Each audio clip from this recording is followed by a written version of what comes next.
Ernakulam principal sessions കോടതിയിൽ നടിയെ ആക്രമിച്ച കേസിൽ അന്തിമവാദം തുടങ്ങാൻ പോവുകയാണ്. ആദ്യം പ്രോസിക്യൂഷന്റെ വാദവും തുടർന്ന് പ്രതിഭാഗത്തിന്റെ വാദവുമായിരിക്കും.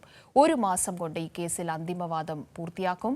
പൾസർ സുനി എന്ന സുനിൽകുമാർ ഒന്നാം പ്രതിയായ കേസിൽ നടൻ ദിലീപാണ് എട്ടാം പ്രതി. ഇതിനിടെ മെമ്മറി കാർഡ് പരിശോധനയുമായി ബന്ധപ്പെട്ട അതിജീവിത രാഷ്ട്രപതിക്ക് കത്തയച്ചിട്ടുണ്ട്.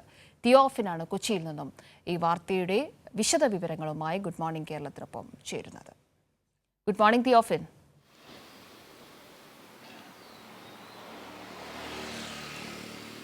കവിയ, ഗുഡ് മോർണിംഗ്.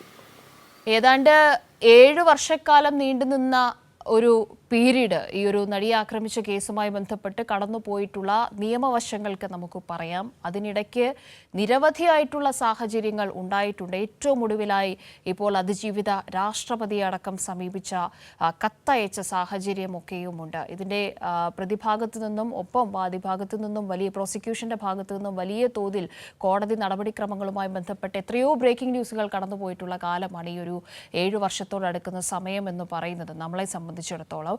എന്തായാലും അന്തിമവാദം ഇന്ന് തുടങ്ങുന്നു. ഒരു മാസക്കാലം കൊണ്ട് പൂർണ്ണമായും വാദം പൂർത്തിയാക്കി ജനുവരിയിൽ വിധി, അങ്ങനെയാണോ മനസ്സിലാക്കേണ്ടത്?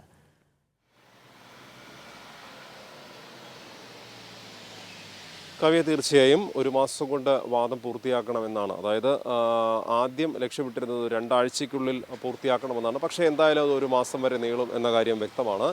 ആദ്യം പ്രോസിക്യൂഷന് വാദമാണ് നടക്കുക. എറണാകുളം പ്രിൻസിപ്പൽ സെഷൻസ് കോടതിയിലാണ് വാദം നടക്കുന്നത്. ഇന്ന് അന്തിമ വാദം ആരംഭിക്കുകയാണ്. കാരണം ഇതുവരെയുള്ള ആദ്യഘട്ട വാദമെല്ലാം പൂർണ്ണമായും പൂർത്തിയായി കഴിഞ്ഞു.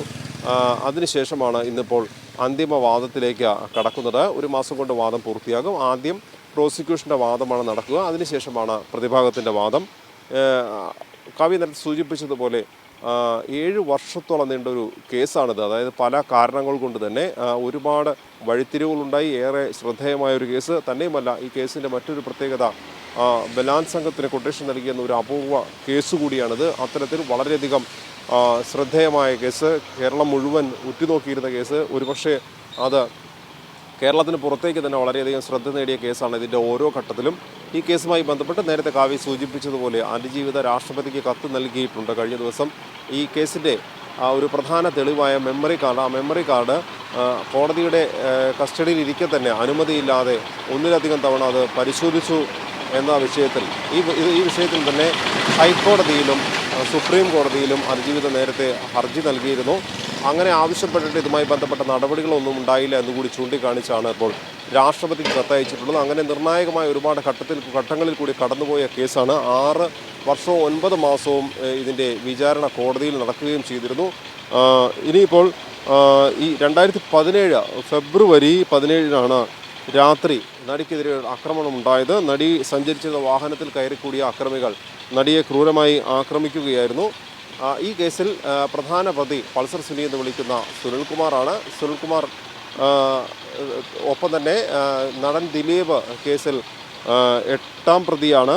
അങ്ങനെ ഒട്ടേറെ കാര്യങ്ങൾ കൊണ്ട് ഇത് വളരെ ശ്രദ്ധേയമായ കേസ്. എന്തായാലും ഈ കേസിൽ ഇപ്പോൾ നിർണായക വഴിത്തിരിവിലേക്ക് നീങ്ങുന്നു. അധികം വൈകാതെ തന്നെ കേസുമായി ബന്ധപ്പെട്ടുള്ള വിധി ഉണ്ടാകാനുള്ളൊരു സാധ്യത ഇപ്പോൾ തെളിഞ്ഞു വരുന്നുണ്ട്. ഇന്ന് അന്തിമവാദം ആരംഭിച്ചു കഴിഞ്ഞാൽ ഒരു മാസത്തിനുള്ളിൽ ആദ്യം പ്രോസിക്യൂഷൻ വാദം, അതിനുശേഷം പ്രതിഭാഗത്തിൻ്റെ വാദം. ഇത് പൂർത്തിയായി കഴിഞ്ഞാൽ കേസ് വിധി പറയാനായി കോടതി മാറ്റും. അതിനുശേഷം അധികം വൈകാതെ തന്നെ കേസുമായി ബന്ധപ്പെട്ട അന്തിമ വിധി ഉണ്ടാകുമെന്ന് നമുക്ക് പ്രതീക്ഷിക്കാം.